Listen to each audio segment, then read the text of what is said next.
Ciao a tutti, questo è il primo video di Immagirò, canale che parlerà di origami e oltre. Come primo origami vi presento la gru che vola, ossia il simbolo degli origami per eccellenza. Vi parlo brevemente della storia. Allora, dovete sapere che questo origami nasce ufficialmente, questo tipo di origami, grazie al libro di Senbazuru Horikata chiamato Piegatura delle 1000 gru del 1797.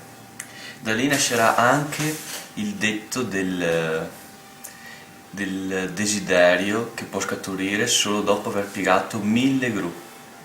Infatti è famosa la scena, l'episodio, scusate, in cui una bambina, dopo l'attacco della bomba atomica di Hiroshima, per guarire ha voluto piegare 1000 gru ed esaurire il proprio desiderio di guarire.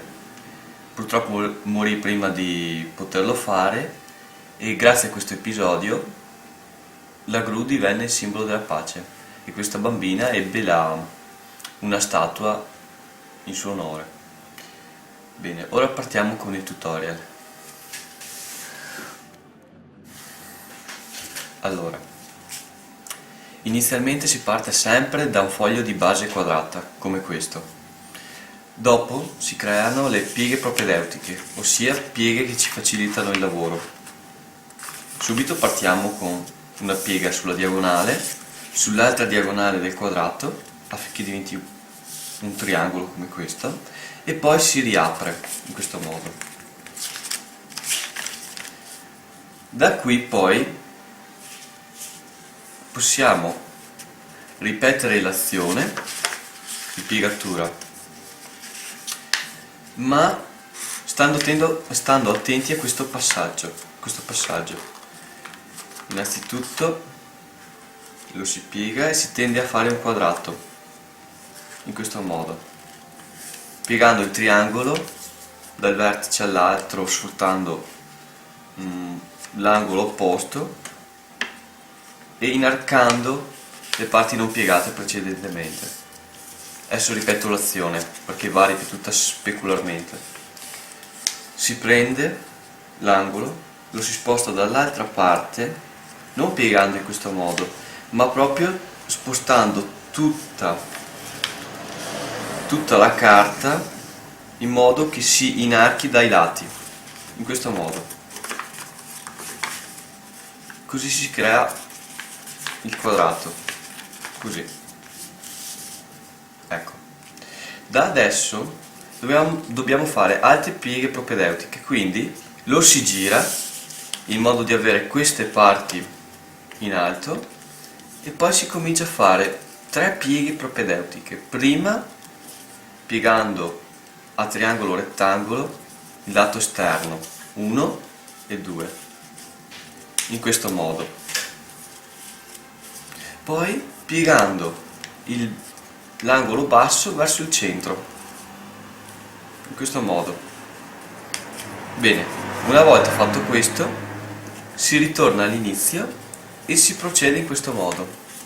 Si sposta il vertice superiore il più in basso possibile, sfruttando l'angolo di piega che si è creato prima col vertice basso, con l'angolo basso, scusate, in questo modo, da creare un rombo con la diagonale maggiore in vista, ecco, in questo modo.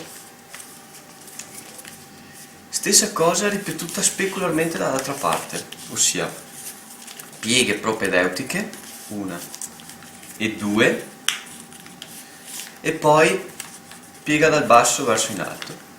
Si ritorna all'inizio e dall'inizio poi si sfrutta sempre la piega dal basso che si è creata precedentemente per far leva dal vertice alto fino al basso, in questo modo, così e così, stando attenti che pieghi bene. Ecco. Da qui adesso si deve portare un lato all'estremo opposto, ossia si porta da destra a sinistra, così, e poi specularmente dall'altra parte, da destra a sinistra, in questo modo. Adesso siamo vicini alla fine. Praticamente alziamo di 90 gradi la parte bassa, quella che assomiglia a un rombo. Alziamo la parte bassa, che è quella del triangolo, in questo modo. Scusate il gioco di parole. 1 e dall'altra parte 2. E queste saranno le future ali. Poi lo prendiamo in mano e facciamo una piega laterale che tende all'esterno, in questo modo, così, 1 e dall'altra parte 2.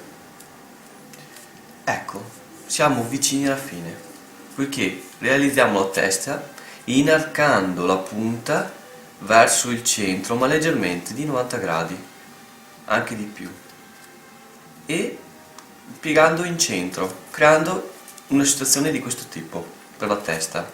Poi si aprono leggermente le ali, così, e qui ci troviamo di fronte alla gru che vola. La carta deve essere rigida, però comunque anche con una 4 classica si può ottenere dei buoni risultati, in questo modo. Ecco voi, questo è il nostro primo origami. Seguiteci nel prossimo canale. Grazie.